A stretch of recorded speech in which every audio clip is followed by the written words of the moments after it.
Thank you for joining me. This is part two of moon compatibility and synastry that I did a video on before. I would suggest that you would watch that one in this series. I will do other ones as well going ahead, but I thought in the light that The Crown has just on Netflix has just come on, and they kind of started to talk about Princess Diana and Prince Charles and their relationship. Why don't we just have a look and see what was going on?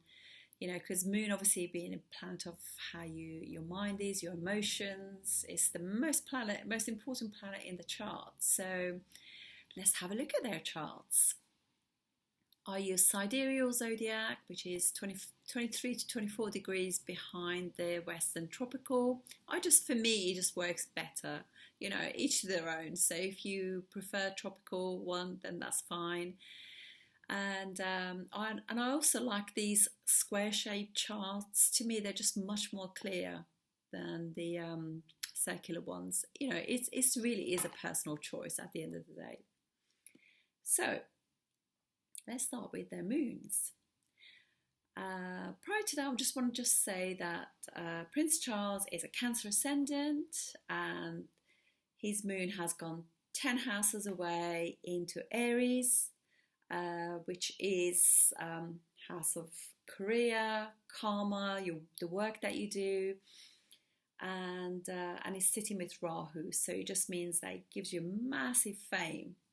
And moon in Aries as well is the sort of person who's very motivated to do things for themselves. That's why they are reincarnated for, because anywhere Rahu, the north node of the moon, sits in your chart is what you should do in this lifetime. Gives him massive fame around the world. And people see him as somebody who is quite self-centered, though, because Aries is very much about self. It's the first sign of the natural zodiac, so it's me, myself and I. That's how he's seen. But anyway, he's really famous.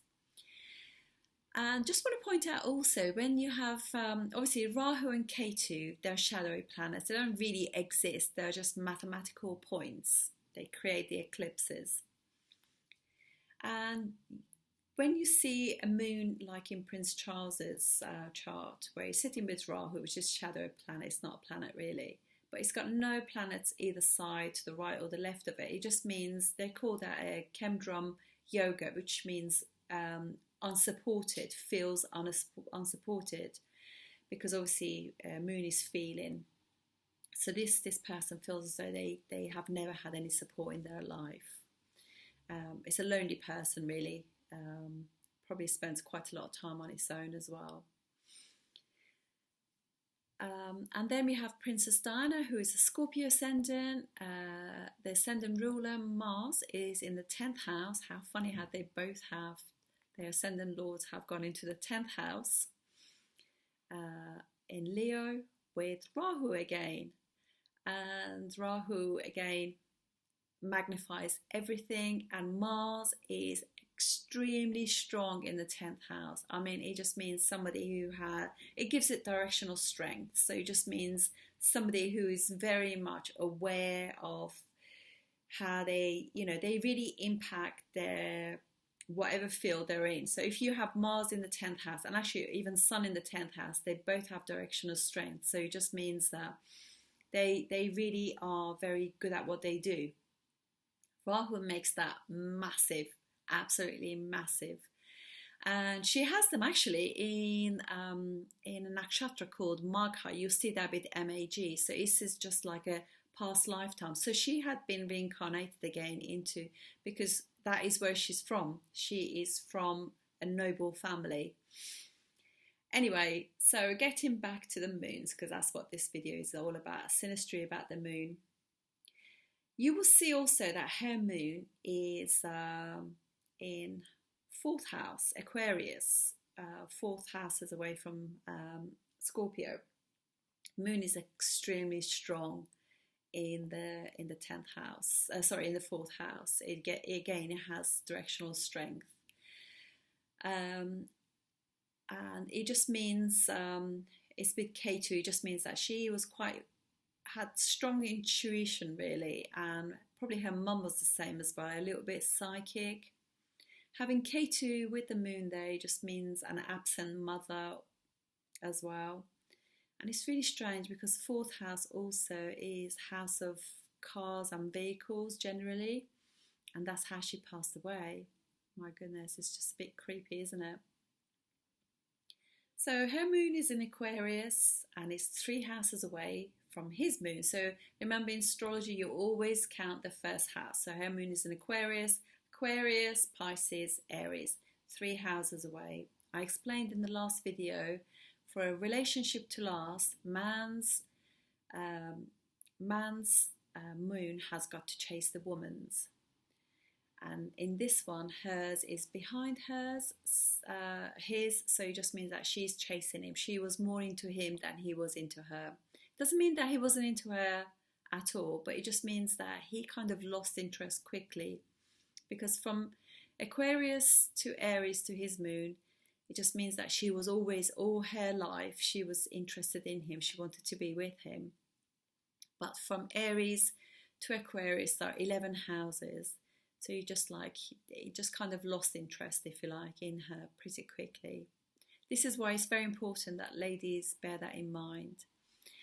And but it also means that when they were initially together, they had a lot of fun as well. They had a lot of interest, a lot of giggles and laughs together as well. But if obviously her moon would have been like 3 houses in front of his moon in Aries, so if her moon was, say, in Gemini, that would have been the perfect relationship, because he would have been chasing her, wanted to be near her all the time, and they would have had a lot more interest together, a lot of friends, mutual friends, and have fantastic time together. The other things that you can see in their chart that actually sees that they just basically, the foundation of a relationship was not good, is you can see that planet of joy, which is and happiness and wisdom, Jupiter, in their charts are 12 and 2 relationships, so they just don't get on at all. So they don't see eye to eye on principles and beliefs and values. Same as Saturn, his Saturn is in Leo and hers is in Capricorn. So she's more grounded, but generally speaking, 6 and 8 is just not good. It's divorce anyway, so it doesn't go at all.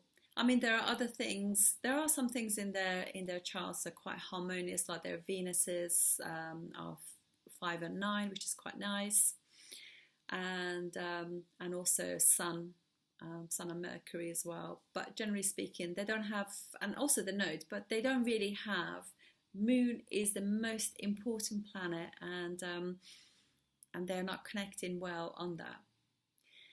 Now I'm going to show you Prince Charles with Duchess of Cornwall, Camilla Parker Bowles, because she has her moon 3 houses away in Gemini from Prince Charles's. So you can see that they will just literally really connect, and even though their other planets don't really connect, and who knows, maybe they don't really get on as well as they like us to think they do, but he's the one who's always chasing her. She's probably quite aloof in the relationship, but she's the one who is constantly, he wants to be near her. They're friendly. They just see each other's viewpoint really, really, really well. And also the other thing is as well with her, she has her Jupiter and the Sun are really friendly planets towards each other. So his Sun being just, touched by her Jupiter just means that she makes his soul happy. That's it from me today, and I hope to do more examples of this video in the future. Thank you all of you for watching, and I hope to see you again soon. Thank you very much. Bye bye.